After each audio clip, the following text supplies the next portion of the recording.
அனைவருக்கும் வணக்கம். இப்போ ஷார்ட்ஸில் பார்த்தீங்கன்னா, ஒரு சதுரத்தினுடைய பரப்பளவை பார்க்குறதுக்கான ஃபார்முலா, சுற்றளவை பார்க்குறதுக்கான ஃபார்முலாவை பார்த்துருப்பீங்க. அதோடு தொடர்புடைய ஒரு கணக்கை பற்றி பார்க்கலாம். அதாவது பார்த்தீங்கன்னா, ஒரு சதுரத்தின் பக்க அளவு 10 சென்டிமீட்டர் எனில் அதன் பரப்பளவு சுற்றளவு காண்க. அப்போ சதுரம்னா உங்களுக்கு எத்தனை பக்கம் இருக்கும்? 4 பக்கங்கள் இருக்கும். 4 பக்கங்களும் சரிசமமாக இருந்துச்சுன்னா அதற்கு பேரை வந்து நம்ம என்னன்னு சொல்லலாம்?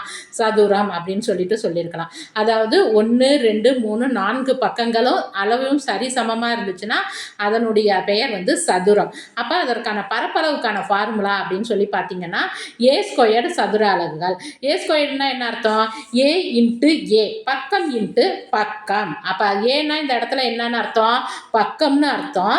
அப்போ சதுர அதற்கான பரப்பளவுக்கான ஃபார்முலா என்ன அப்படின்னு சொல்லி பார்த்தீங்கன்னா, A into A square, A into A equal to A squared அப்படின்னு சொல்லி என்ன வச்சுக்கோங்க, எல்லாம் ஞாபகம் வச்சுக்கோங்க.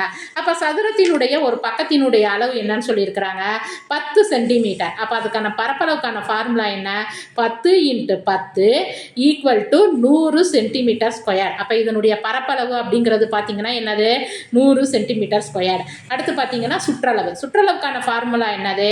4a சதுர அளவுகள். 4 × a.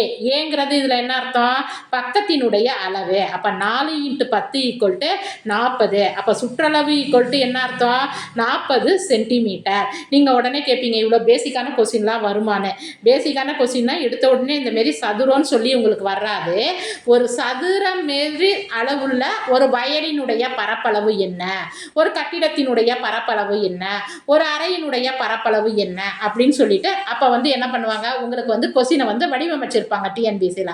அப்போ நம்ம அந்த இடத்துல போய் உட்காந்துக்கிட்டு ஒரு அறைன்னு சொல்கிறாங்களே, அது சதுரமாக இருக்குதா செவ்வகமாக இருக்குதா அப்படியெல்லாம் யோசிச்சுட்டு அதற்கு ஏற்ற மாதிரி நம்ம ஃபார்முலாவை போடணும். நன்றி, வணக்கம்.